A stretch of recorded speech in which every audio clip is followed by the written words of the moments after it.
Assalamualaikum warahmatullahi wabarakatuh. Perkenalkan, nama saya Primadeni Enjenya Putri, NIM 23010124120008.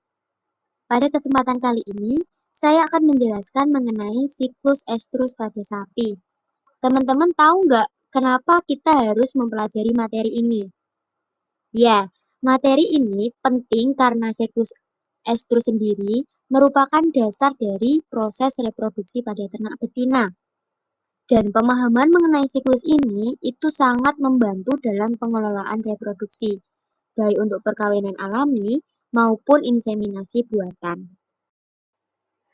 Siklus estrus sendiri dapat didefinisikan sebagai rangkaian perubahan fisiologis, hormonal, dan perilaku yang terjadi secara berulang pada sistem reproduksi betina. Nah, tujuannya adalah untuk mempersiapkan pelepasan sel telur atau ovulasi, sehingga betina tersebut siap untuk dibuahi. Pada sapi, siklus estrus rata-ratanya berlangsung 21 hari. Siklus estrus sapi dibagi menjadi 4 fase, yaitu proestrus, estrus, metestrus, dan diestrus. Kita bahas yang pertama, proestrus. Pada fase proestrus, hormon FSH mulai meningkat dan merangsang pertumbuhan folikel di ovarium. Dan kadar estrogen juga mulai meningkat untuk mempersiapkan organ reproduksi menghadapi ovulasi. Selanjutnya, pada fase estrus, kadar estrogen mencapai puncaknya dan menimbulkan gejala birahi yang jelas pada ternak betina. Luteinizing hormon meningkat tajam dan memicu ovulasi.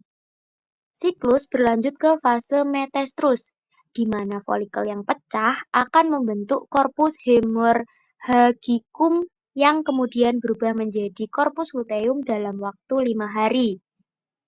Korpus luteum mulai menghasilkan hormon progesteron untuk mempersiapkan uterus menghadapi kebuntingan. Dan yang terakhir adalah fase diestrus, ditandai dengan matangnya korpus luteum dan meningkatnya progesteron, yang menyebabkan penebalan endometrium serta hilangnya tanda birahi. Nah, jika tidak terjadi kebuntingan, korpus luteum akan mengalami degenerasi oleh prostaglandin F2A dan siklus kembali ke fase proestrus. Siklus estrus diatur oleh interaksi kompleks berbagai hormon reproduksi. Yang pertama, ada hormon FSH yang berfungsi merangsang pertumbuhan folikel. Yang kedua, ada luteinizing hormon, fungsinya memicu ovulasi dan pembentukan korpus luteum. Dan yang ketiga, ada estrogen, fungsinya itu untuk menimbulkan gejala estrus. Dan yang terakhir ada progesteron, yaitu mempertahankan kebuntingan. Selanjutnya ada lama waktu pada sapi. Yang pertama, proestrus itu sekitar 3 hari, estrus 12-18 jam, metestrus 5 hari, diestrus 14-15 hari. Total siklusnya yaitu 18-24 hari, rata-ratanya 21 hari. Tanda-tanda estrus pada sapi. Yang pertama, sapi terlihat lebih gelisah, aktif bergerak, dan sering melenguh. Yang kedua, nafsu makannya menurun. Terus vulvanya terlihat bengkak, kemerahan, dan mengeluarkan lendir jernih. Sapi betina biasanya mau dinaiki oleh sapi lain atau bahkan mencoba menaiki sapi lain. Terus untuk sapi perah, kadang juga terlihat adanya penurunan produksi susunya. Kesimpulannya, siklus estrus pada sapi terdiri dari 4 fase, yaitu proestrus, estrus, metestrus, dan diestrus, yang rata-rata berlangsung 21 hari.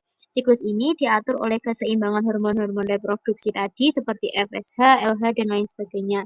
Pemahaman siklus ini penting dalam manajemen reproduksi ternak, khususnya untuk program inseminasi buatan.